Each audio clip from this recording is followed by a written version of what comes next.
ആകാശത്തിലെ പറവകളെ നോക്കുക. അവ വിതയ്ക്കുന്നില്ല, കൊയ്യുന്നില്ല, കളപ്പുരകളിൽ സൂക്ഷിച്ചു വെക്കുന്നുമില്ല എന്നാണല്ലോ വേദപുസ്തകത്തിൽ പറഞ്ഞിരിക്കുന്നത്. എന്നാൽ മനുഷ്യന്റെ ആഗ്രഹങ്ങൾ ഇങ്ങനെ മല പോലെ കൂടുന്നതല്ലാതോട്ട് കുറയുന്നില്ല. മദാമ്മയുടെ തനി സ്വരൂപം കാണാൻ പോയതിനെ 1.25 ലക്ഷം രൂപയാ പിഴ. ഇതാ ബില്ലുകളുടെ കൂട്ടത്തിൽ കുരുത്തം കിട്ടുക. ചാക്കോ പണിക്ക് വിളിക്കാൻ വന്നപ്പോഴാ തീർത്ഥാടനമൊക്കെ കഴിഞ്ഞ് തിരിച്ചെത്തിയവരും ഞാൻ അറിയുന്നത്. എന്നാ പറഞ്ഞാലും എപ്പോഴും ഈ കസേരയിൽ ഇങ്ങനെ ഇരിക്കുന്നത് കാണുന്നത് തന്നെ ഒരു സന്തോഷമാ. ഈ ഇരിപ്പിങ്ങനെ ഇരിക്കുന്നതാ കുഞ്ഞരാമ എനിക്ക് ഏറ്റവും ഇഷ്ടം. നമ്മൾ ഓടിച്ചാണ് നടക്കേണ്ട ഒരു കാര്യമില്ല, എല്ലാം താനേ അങ്ങ് നടന്നോളൂ. അത് നേരാ. എന്നാലും ഒരെന്നാലും ഇല്ല. നമ്മളെ പേടിച്ചിട്ടാന്നോ ചെടിയും മരവും കിഴങ്ങും ഒക്കെ വളരുന്നതും റബ്ബർ പാല് തരുന്നതും ഒക്കെ? അതൊക്കെ താനേ അങ്ങ് നടക്കും. നമ്മളതങ്ങ് വിട്ടുകൊടുത്തേച്ചാ മതി. ഓരോന്ന് വിചാരിക്കുമ്പോ ഈ പറഞ്ഞതൊക്കെ തന്നെ അതിന്റെ ഒരു ശരി. എന്നാ പറഞ്ഞാലും ഈ വെറുതെ ഇരിക്കുന്നതിന്റെ സുഖം ഒന്ന് വേറെ തന്നെയാണേ. എന്തായി കുഞ്ഞരാമ പണി? ആകെ പൊളിഞ്ഞിരിക്കുക സാധനം. നല്ല പണിയുണ്ട്.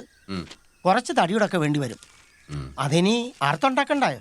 തൽക്കാലം ഗോവണി ഇളക്കി മാറ്റി വെച്ചിട്ടുണ്ട്.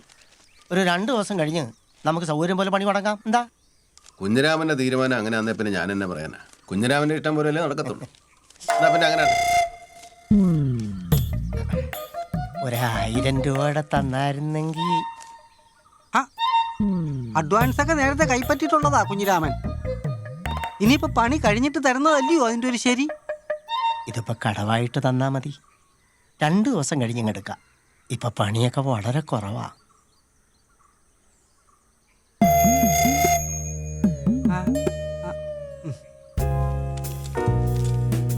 എന്നാ ഞങ്ങളങ്ങോട്ട് വാടി.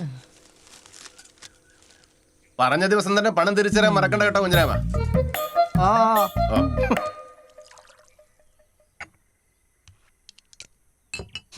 പറയുന്ന കേട്ടില്ലയോ ആശാരിമാർക്ക് പണി കുറവാന്ന്?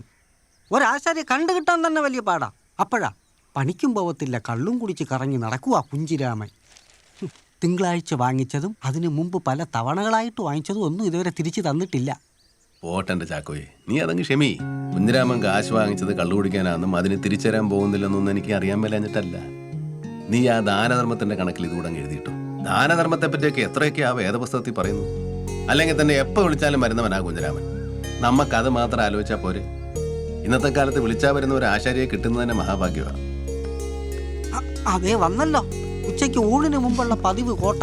അത് കൊള്ളാമല്ലോ. നേരെ ഇത്രയൊക്കെ ആയായിരുന്നു.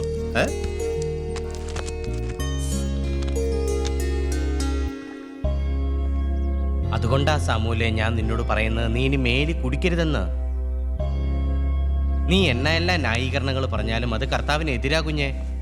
അപ്പൊ നീ ചോദിക്കും കർത്താവ് കുടിച്ചിട്ടില്ലേ അച്ചോന്ന്. അതാണല്ലോ നിന്റെ ഒരു രീതി.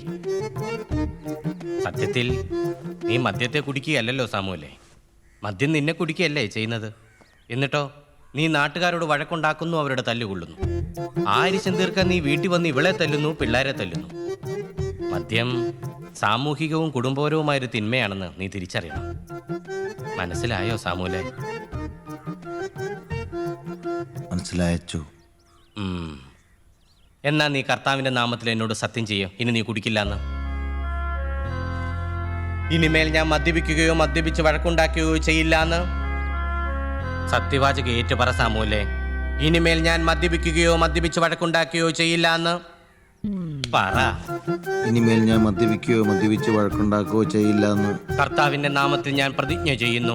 കർത്താവിന്റെ നാമത്തിൽ ഞാൻ പ്രതിജ്ഞ ചെയ്യുന്നു. ഇത് സത്യം, സത്യം, സത്യം. ഇത് സത്യം, സത്യം, സത്യം.